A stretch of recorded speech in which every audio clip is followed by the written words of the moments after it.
CPIM এর বিশালগড় মহকুমা কমিটির সম্মেলনকে সামনে রেখে সেখানে আলোক বলা যেতে পারে প্রচার সজ্জা ব্যবস্থা করা হয়েছিল। বিশেষ করে সেই সম্মেলন কেন্দ্রিক যে সাজসজ্জা করা হয়েছে সেই সাজসজ্জা পুড়িয়ে দেওয়া কিংবা নষ্ট করে দেওয়ার অভিযোগ করা হয়েছে।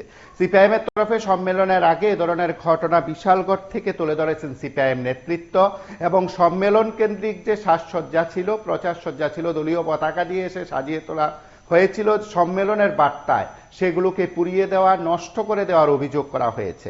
সেই ঘটনার সরাসরি ব্যাখ্যা সিপিআইএম নেতৃত্ব বরাবরই করছেন যে রাজনৈতিকভাবে বিরোধীরা, বিশেষ করে শাসক দলের বিরুদ্ধে তাদের যে অভিযোগ, সেই অভিযোগ এই সময়ের মধ্যে বিশালগড় থেকে আরো একবার এই সম্মেলন কেন্দ্রিক প্রচার সজ্জা নষ্ট করে দেওয়ার অভিযোগ করা হলো। আমরা এই বিষয়ে কথা বলবো সিপিআইএম মহকুমা কমিটির সম্পাদক পার্থপ্রতিম মজুমদারের সঙ্গে। পার্থবাবু, শোনা যাচ্ছে PB24, আপনাকে স্বাগত। এবং যে অভিযোগ আপনাদের তরফে করা হয়েছে তা নিয়ে যদি একটু বিস্তৃত বলেন। আমাদের মূলত পার্টির বিশালগড় মহকুমার 10ম সম্মেলন আগামীকাল থেকে শুরু হবে। আগামীকালকে আমাদের সম্মেলনের উদ্বোধন করবেন রাজ্যের প্রাক্তন মুখ্যমন্ত্রী তথা পলিটব্যুরো সদস্য পার্টির কমরেড মানিক সরকার মহোদয়। আমরা সেই উপলক্ষে মহকুমার বিভিন্ন অঞ্চলে আমাদের সামান্য কিছু প্রচার সাজসজ্জার কাজ করছিলাম। গতকালকে থেকে এটা শুরু হয়েছে। আজকেও আমরা বিশালগড় বাজারে এই প্রচার সাজসজ্জার কাজ করেছি। অবিষ্টিলা বাজার এলাকা সহ বিভিন্ন জায়গায় করলাম।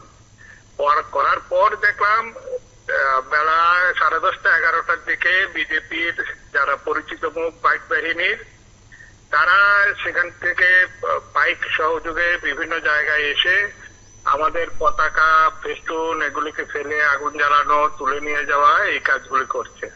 তবে এটা নতুন কিছু না। বিজেপি দলের চরিত্র এবং অতীতের তার কর্মকাণ্ডের সঙ্গে তা সাদুর্যপূর্ণ এবং রাজ্যে গণতন্ত্রের কোনো বাতাবরণ নেই। শ্রদ্ধেয় মাননীয় মুখ্যমন্ত্রী সম্ভবত আজকে বিশালগড় আসবেন একটি প্রোগ্রামে। ওনাকে এটা উপঢৌকন হিসেবে তারা দিয়েছেন যে আইন শৃঙ্খলার পরিস্থিতি কোন জায়গায় দাঁড়িয়ে আছে। রাজ্যের মাননীয় মুখ্যমন্ত্রী উনি চোখে তা পরখ করে যাওয়ার সুযোগ পাবেন। আমরা সেই হিসাবে খুশি যে রাজ্যের যে চলমান অগণতান্ত্রিক ব্যবস্থা, বিরোধী দলকে কণ্ঠস্বর বন্ধ করার যে ধারাবাহিক প্রয়াস, এগুলি কোন জায়গায় দাঁড়িয়ে আছে শ্রদ্ধেয় মাননীয় মুখ্যমন্ত্রী তার নিজের চোখে আজকে দেখে যাবেন বা জানার চেষ্টা করবেন বলে আমরা আশাবাদী।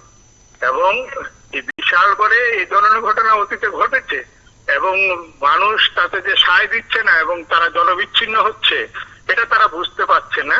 কিন্তু আজকের দিনে এটাই বাস্তব যে বিজেপি দলের এই অপকর্মের সঙ্গে সাধারণ যুবকরা বা মানুষ তাদেরকে আর সহযোগিতা করছেন না। আপনারা কি এই নিয়ে কোনো প্রতিবাদ কিছু করছেন, কর্মসূচি বা পুলিশকে জানিয়েছেন? পুলিশ কি ভূমিকা? পুলিশকে এবং এসপি কে মৌখিকভাবে জানানো হয়েছে।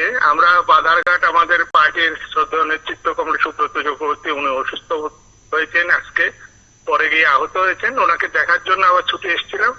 যাওয়ার পর আমরা বসে এই ব্যাপারে সিদ্ধান্ত নেব এবং পুলিশকে জানানোর পরে যে খুব বেশি একটা কিছু হবে তা মনে হয় না। কারণ যেখানটা ওরা প্রচার সাজসজ্জা নষ্ট করেছে, সরকারি তরফে সিসি ক্যামেরা সেই জায়গাগুলিতে আছে। পুলিশ প্রশাসন সউদ্যোগী হলে, তাদের সক্ষমতা থাকলে সেখানটায় স্বতঃপ্রণোদিত ভাবে এই বিষয়গুলি তারা দেখতে পারে এবং তার বাস্তবতা উপলব্ধি করতে পারে। তারপরেও আমরা একটা অভিযোগ দায়ের করব। জানি কিছু হবে না, কিন্তু আমরা অভিযোগটা দায়ের করে রাখবো। কোনোদিন যদি মানুষ তার এই বিষয়ে সচেতন হয় তখন তারা দেখবেন। অবশ্যই, অসংখ্য ধন্যবাদ আপনাকে। আমরা শুনলাম সিপিআইএম মহকুমা কমিটির সম্পাদক পার্থপ্রতিম মজুমদারের বক্তব্য।